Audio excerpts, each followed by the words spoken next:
Bruce loves the distant and muffled sounds of kids playing imaginative games on the old wooden structure at the elementary school, because just like him, they believe in cops and robbers, adults being the boss, and most of all, in themselves. He played on that play structure mostly when he organized the games, but sometimes on cloudy days decided to sit on the stone bench some 30 yards away and watch his friends play and think about what he looked like running around on the same structure as they. Bruce was in the 5th grade at Proctor Elementary School, the kind of age when guys think of girls like a brand new pair of sneakers they're too afraid to get dirty, and girls want every love song to come true like the singers say it should. It was a cloudy autumn sometime in late September, the kind of day that waves goodbye to summer like an overeager teenager with a frilly handkerchief from the back seat of a teal Cadillac. Football practice was after school today, and all the boys wore their game jerseys to school because they had a game tomorrow, and the girls in the cheerleading squad wear their uniforms just because they like to match. But that was at the back of his mind as he sat in class with a math test in front of him, and his friend beside of him with periscope eyes trying to catch a glimpse of his paper so his mom would be proud enough of the test to stick it under a magnet on the refrigerator. Bruce was always the smart kid, a tag he enjoyed yet forced him to wonder what being one of the normal kids was like as well.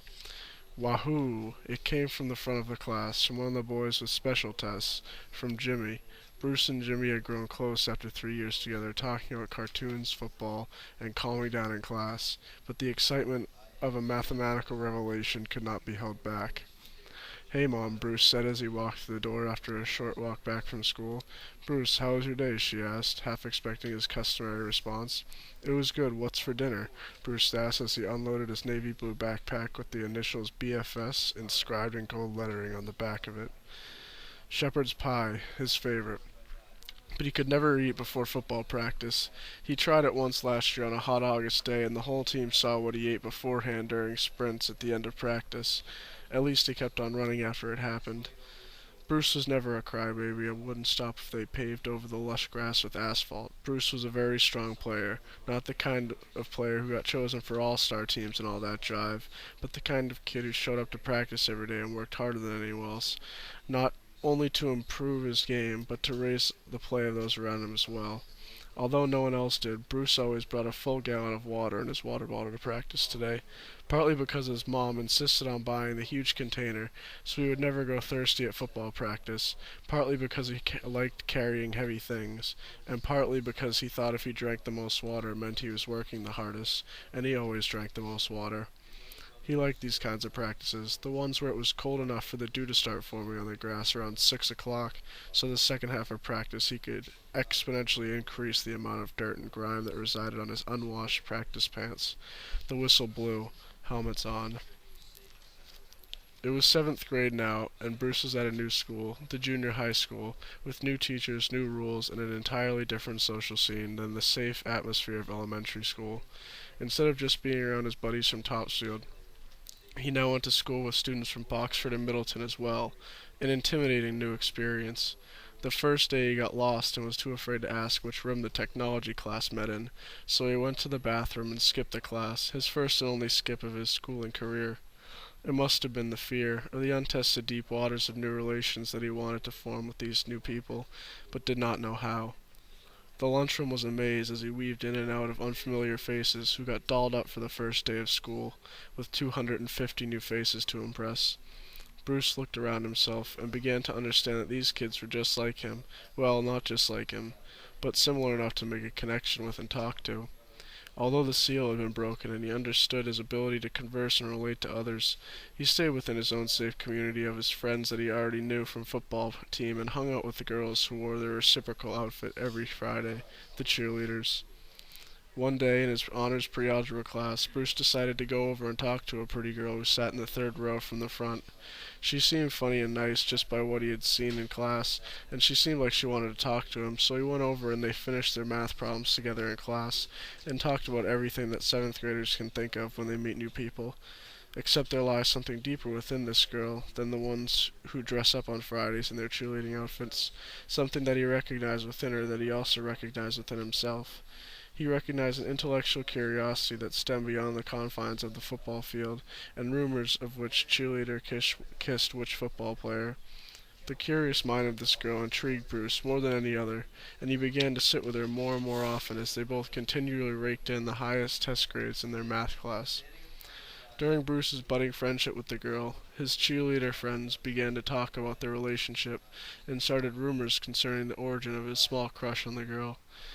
These rumors consisted of hurtful things which defamed the girl, just what the cheerleaders wanted. Bruce, the girl lamented as she struggled to come to grips with the group's unbridled animosity. I don't know what I can do, Bruce said as he realized the cheerleaders were trying to force him to choose between one group and the other. I have told them that we are friends, but they keep on being mean. With one girl tugging at his heartstrings while the popular group yanked at the cord of social acceptance, Bruce was forced to choose between the two paths. Sadly, he chose the masses, and although he remained good friends with the girl in his math class throughout their time together, a wedge of pre-hormonal animosity had been driven between them, and the wound would never fully heal. During Christmas vacation of his 7th grade year, Bruce reminisced about the situation with the cheerleader girls and his innocent crush. He began to realize the poisonous nature which those around him brought to his life as they failed to allow him to do what truly made him happy solely for the sake of social conformity. Maybe I don't want to hang out with those girls, Bruce stated to himself on Christmas Eve. But all my friends do. I can't leave my friends. No, I just can't. Bruce was stuck to his notion of safety and what he had become accustomed to. He continually wondered how he would be able to escape from the change of the school's social structure, and wished solely for the ability to be himself and do as he pleased. 7th graders don't really know how to be themselves. The motion of molten lava of the world, they flow down the mountainside of social acceptance and harden in the crevice which appears easiest, pigeonholes with those who seem to care. Bruce decided before Christmas vacation not to be just another sliver of molten rock, filling the crevices of social acceptance, but he realized within himself that he was not molten rock. He knew exactly where he wanted and needed to be.